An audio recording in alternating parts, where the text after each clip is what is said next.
दोस्तों, क्या आपको पता है कि सिर्फ 10% लोग ही मेरे चैनल को सब्सक्राइब करते हैं, जबकि मैं इतने मेहनत से आपके लिए हर रोज नए हॉरर स्टोरी लाता हूं। तो आपसे उम्मीद है कि आप जरूर सब्सक्राइब करोगे और डर की डगर में हमारे साथी बन जाएं। नहीं तो कौन जानता है अगली रात कौन आपके दरवाजे पर दस्तक देगा। तो चलो बढ़ते हैं कहानी की तरफ। उत्तर भारत के एक दूरस्थ पहाड़ी गांव नेलांग में 5 युवा दोस्त राहुल, नील, अनाया, विक्रम और सिया छुट्टियां बिताने आए थे। ये गांव आमतौर पर पर्यटकों से खाली रहता है, लेकिन सर्दियों में यहाँ का नजारा मंत्रमुग्ध कर देने वाला होता है। जब वे गांव पहुंचे तो वहां के स्थानीय लोगों ने उन्हें एक बात बार बार कही, पुराने जीरो हाउस में मत जाना। वहां कुछ ऐसा है जो समझ से बाहर है। लेकिन युवा मन तो जिज्ञासा से भरा होता है। गांव के बाहर पहाड़ी की चोटी पर एक वीरान हवेली थी, जिसके फाटक पर फेडेड अक्षरों में लिखा था, जीरो हाउस 1911 इंच। नील हंसते हुए, क्या नाम है? Zero house? लगता है किसी ने डरावना बनाने की कोशिश की है। विक्रम, मैं तो कहता हूं वही चलते हैं, असली मस्ती वही मिलेगी। सबने तय किया कि अगली सुबह वे हवेली में जाएंगे। अगले दिन वो सभी हवेली में दाखिल हुए। अंदर का माहौल भारी और अजीब था। दीवारों पर पुरानी तस्वीरें, टूटी हुई घड़ियां और एक कमरा जिसमें टाइपराइटर रखा था। लेकिन जैसे ही वो अंदर गए, दरवाजा खटाक से अपने आप बंद हो गया। अनाया, किसने बंद किया दरवाजा? सिया, ये अपने आप कैसे हुआ? राहुल ने दरवाजा खोलने की कोशिश की, लेकिन वो अंदर से लॉक हो चुका था। तभी नील को एक फर्श के नीचे छुपाया गया लकड़ी का ट्रैपडोर मिला। उसके नीचे एक संकरी सीढ़ियां थी, जो नीचे किसी तहखाने में जाती थी। वो सब धीरे धीरे नीचे गए। वहां एक कमरा था, जिसमें किताबों से भरा शेल्फ, एक टेबल और एक नोटबुक पड़ी थी। नील ने वो नोटबुक उठाई। उस पर लिखा था, ये घर एक प्रयोगशाला था, लेकिन यहां प्रयोग इंसानों पर होते थे। मुझे क्षमा कर देना। डॉक्टर वीएस आनंद, 1923 इंच। सबका चेहरा सफेद पड़ गया। विक्रम, मतलब ये हवेली कोई घर नहीं, एक सीक्रेट लैब थी। तभी सिया ने नोटबुक के अंदर एक पुराना फोटो देखा। उसमें 5 लोग खड़े थे, बिल्कुल उन्हीं की तरह दिखने वाले। पीछे लिखा था, बैच 5 फेज 2 बिगिंस। राहुल, गंभीर होकर, ये हम नहीं हो सकते। लेकिन ये हम ही जैसे क्यों दिखते हैं? सबकी धड़कनें तेज हो गई। उन्होंने तहखाने की बाकी जगह को खंगाला। दीवार पर एक डायग्राम था, जो मानव व्यवहार नियंत्रण से जुड़ा था। अब हवेली के अंदर अजीब चीजें होने लगी। घड़ी उल्टी चलने लगी। टाइपराइटर खुद ब खुद कुछ लिखने लगा। आप सभी फेज 3 के हिस्से हैं, कृपया शांत रहें। अनाया, घबराते हुए, कोई हमें देख रहा है। नील, या शायद हमें कंट्रोल कर रहा है। रात को विक्रम गायब हो गया। उसकी खोज में जब वो ऊपर गए तो देखा कि टाइपराइटर पर लिखा था, subject Vikram has been extracted.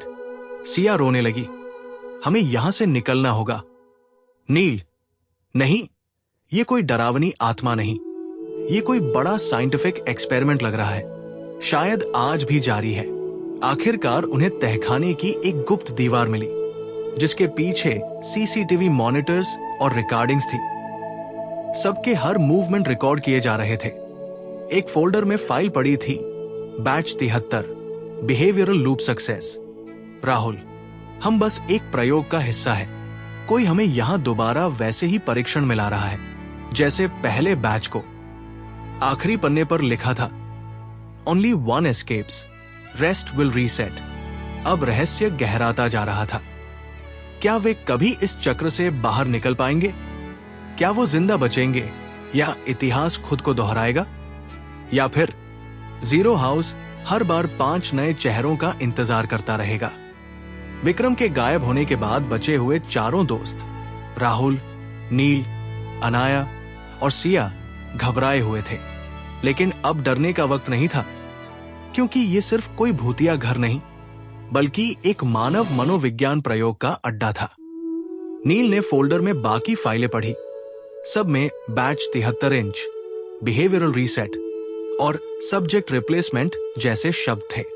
एक वीडियो चला जिसमें कोई बुजुर्ग वैज्ञानिक कैमरे की तरफ देखकर बोल रहा था, अगर आप ये देख रहे हैं तो आप या तो फेज 3 में हैं या फिर एक दोहराया गया वर्जन बन चुके हैं।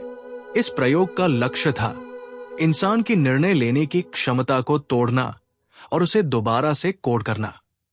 राहुल, मतलब हमें जानबूझकर चुना गया था, जैसे हम कोई इंसान नहीं, बस डेटा पॉइंट्स हैं।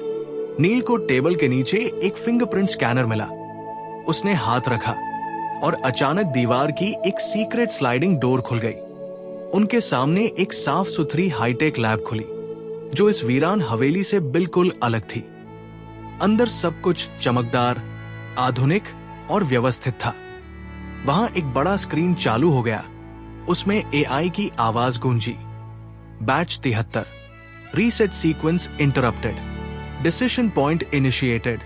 स्क्रीन पर उनके चारों चेहरों की फाइल्स दिखाई गई। साथ ही एक टाइमर चल रहा था, 10 मिनट में रीसेट चालू होगा।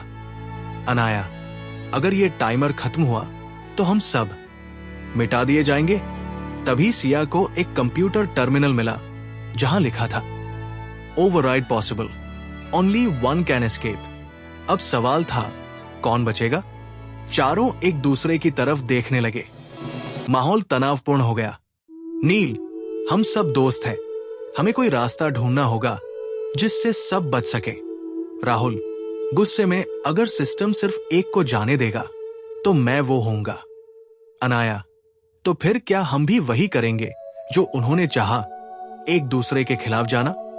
तभी टर्मिनल पर एक और विकल्प दिखा, manual shutdown requires mutual consent by all subjects. मतलब अगर सब मिलकर हाक करें तो सिस्टम बंद किया जा सकता है, लेकिन अगर कोई भी मना कर दे तो सब मिटा दिए जाएंगे। सिया, धीरे से, शायद यही असली टेस्ट है। क्या हम इंसानियत को चुनते हैं या सिर्फ खुद को बचाने का लालच? सबने एक दूसरे की तरफ देखा। फिर धीरे धीरे सभी ने एक एक करके हाँ बटन दबाया। अंतिम बटन राहुल के पास था। कुछ पल चुप रहा, फिर उसने भी हाँ दबा दिया। सिस्टम के सारे मॉड्यूल अचानक ब्लिंक करने लगे। स्क्रीन पर लिखा आया, manual override successful, reset aborted, all subjects released. तभी दरवाजा खुल गया। बाहर फिर वही गांव, वही पहाड़, लेकिन सूरज की किरणों में अब डर नहीं था, बल्कि मुक्ति का उजाला था। और वही पास में एक कैब खड़ी थी। अंदर बैठा विक्रम मुस्कुराता हुआ मिला। विक्रम, तुम सब पास हो गए। यही फेज 3 का अंतिम इम्तिहान था। मैं भी इसी प्रयोग का हिस्सा था, लेकिन पहले से जानता था। अब ये सब खत्म हो गया है। सभी ने एक दूसरे को गले लगाया। जीरो हाउस अब बस एक वीरान इमारत थी, लेकिन उसका सच हमेशा जिंदा रहेगा। उन लोगों की याद में जिन्होंने अपने मूल्य, भरोसे और इंसानियत से इसे हराया। कहानी अगर आपको पसंद आई हो तो वीडियो को लाइक करें और चैनल को सब्सक्राइब करना न भूलें। हम फिर लौटेंगे एक और नई डरावनी कहानी के साथ।